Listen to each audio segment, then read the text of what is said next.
If you know what to look for, these locks give up the combination. Let me show you how to find it. Hello, welcome back to Lock Lab 101.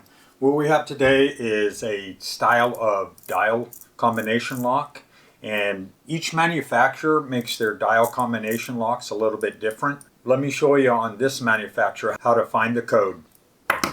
Okay, so a standard practice on a lock like this is usually to put pressure on it, or outward pressure, pull it apart, and then go through and interrogate each one of the dials until you find a dial that is binding. Rotate that dial until you find a gate or a false gate, and then move on to the next one.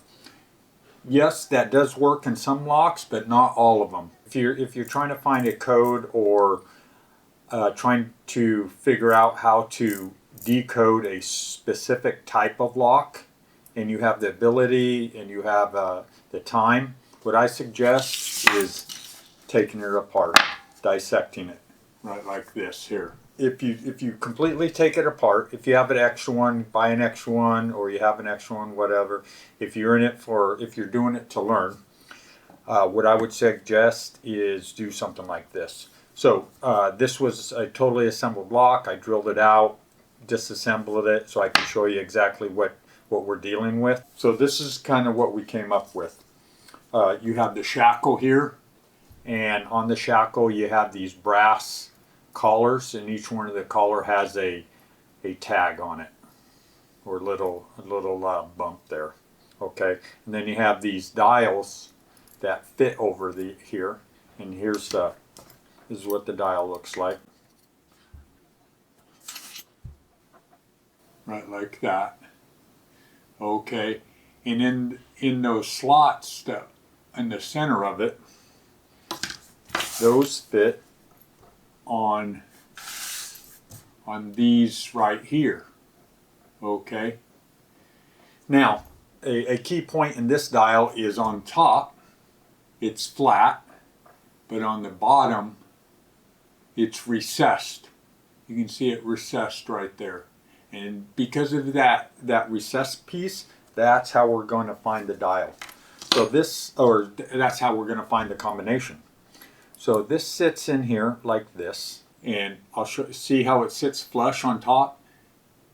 But on the bottom, what happens is you can see right here that even though it sits flush, the tag still pushes into the recess a little bit.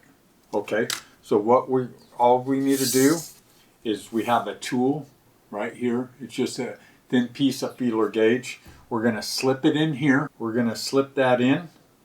We're going to dial it until it hits that little tag, and then we're going to write that number down. Okay, and we're going to do it on each one of them. We're going to slip that in until it hits that tag right there. And each one of these has a tag, and all we're doing, we're moving the dial until it hits that tag right like that, and then writing the number down. Now that we know what we're doing, let's go ahead and put it in a vise, and I'll demonstrate it. I don't know what this combination is, but it doesn't matter because we're going to figure it out. Okay, I have my pen and paper, and what we're going to do, we're going to write down where the tag is on each dial.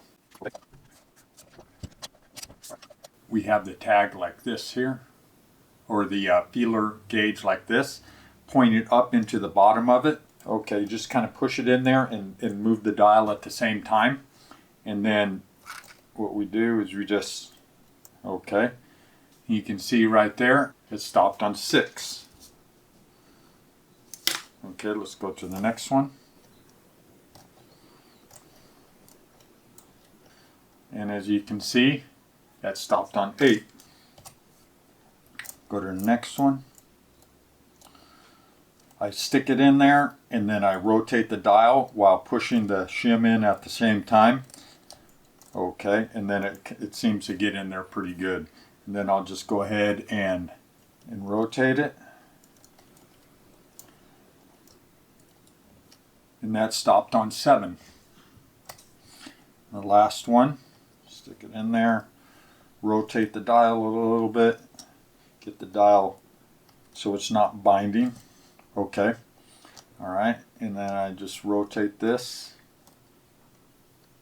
and you can actually see when it's hitting that tag, and this one's right at 0. Okay, so right now the tag's on each one of these. It's on the 0, 7, 8, and 6. Subtract 2. This will be an 8. This will be a 5. This will be a 6. And this will be a 4. So this here should be the code. So let's go ahead and put 8564. 8, 5, 6, 4. 8564. See if it opens. And it did. There we go. All right. And that is all due to this right here. And you can see how that tag sticks out a little bit.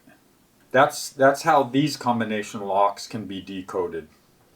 Another common way that most people like to go to is to get something like this, and it'll hook onto a table like so, and then you just put this around the lock like this, and then you create tension, and then you dial these.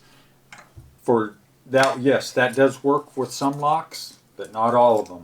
You can pull all you want on these locks, you can twist all you want, you're just not going to find the combination that way. So for these locks, without knowing the combination, wanting to open it, to pick it open, you have to use the feeler gauge right here.